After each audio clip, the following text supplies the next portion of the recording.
दोस्तों, सनातन धर्म में एकादशी व्रत का विशेष स्थान है। प्रत्येक मास में दो एकादशी आती हैं, शुक्ल पक्ष और कृष्ण पक्ष में।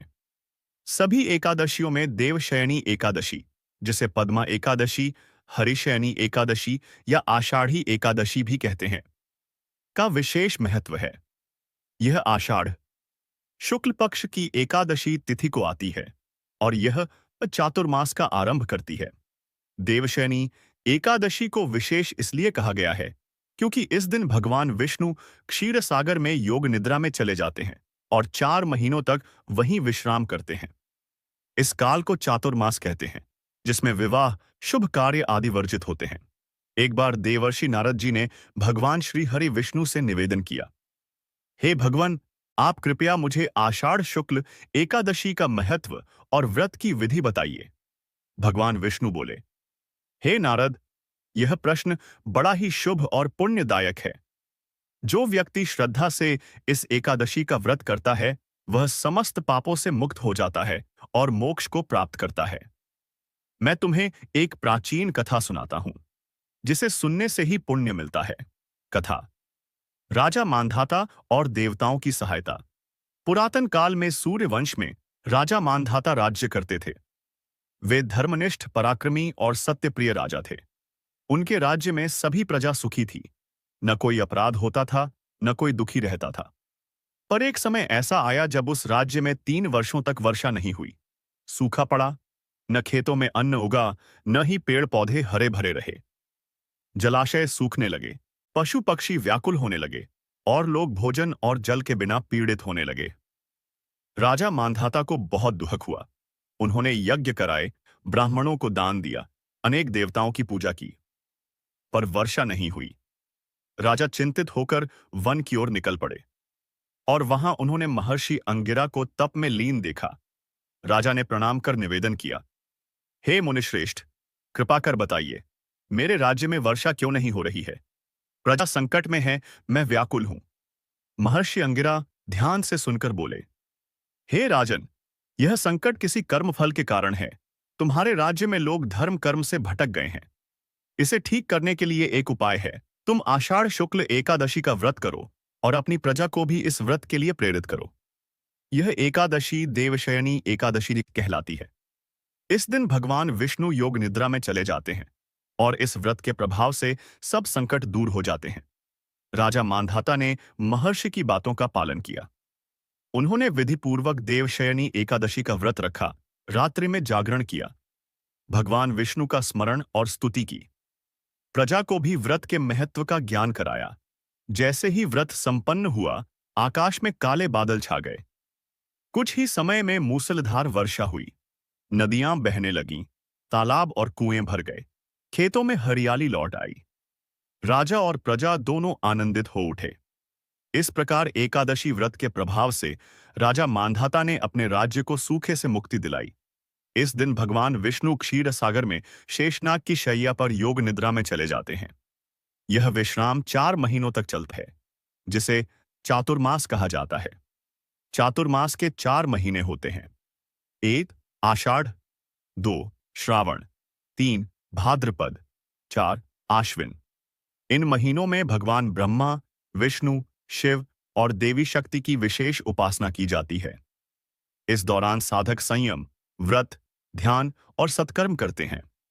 इस अवधि में विवाह, गृह प्रवेश, मुंडन, यज्ञ आदि मांगलिक कार्य वर्जित माने जाते हैं। व्रत विधि: देवशयनी एकादशी की व्रत विधि: 1 दशमी तिथि की रात्रि को सात्विक भोजन कर लें और ब्रह्मचर्य का पालन करें। 2 एकादशी के दिन प्रातःकाल स्नान करें, पीले वस्त्र धारण करें और भगवान विष्णु का ध्यान करें। 3 व्रत का संकल्प लें, मैं आज देवशयनी एकादशी व्रत रखती हूं, कृपया प्रभु मुझे व्रत का संबल प्रदान करें।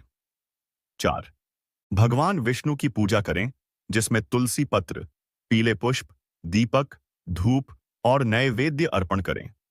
5 विष्णु सहस्रनाम, गीता, भागवत कथा या भगवान की आरती पढ़ें। 6 दिन भर उपवास करें, यदि संभव न हो तो फलाहार करें। 7 रात्रि में जागरण और कीर्तन करें। 8 द्वादशी के दिन ब्राह्मण को भोजन दान दें और व्रत का पारण करें।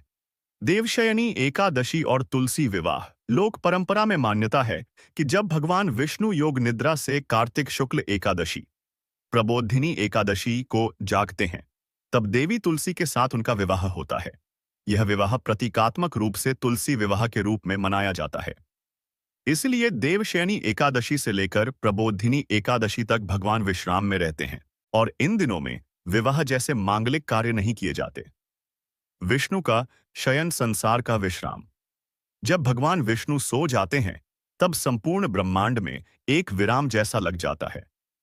यह समय आत्मनिरीक्षण, तप, त्याग और साधना का होता है। सावन मास का आगमन।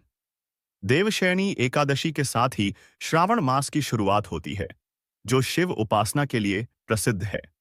4 महीनों का तप और संयम। इस दौरान साधक मांस, मद्य, तामसिक भोजन, आलस्य, गाली गलौच, व्यभिचार आदि का त्याग करता है और सत्व गुण की ओर बढ़ता है। चातुर्मास का समय वर्षा ऋतु से जुड़ा होता है।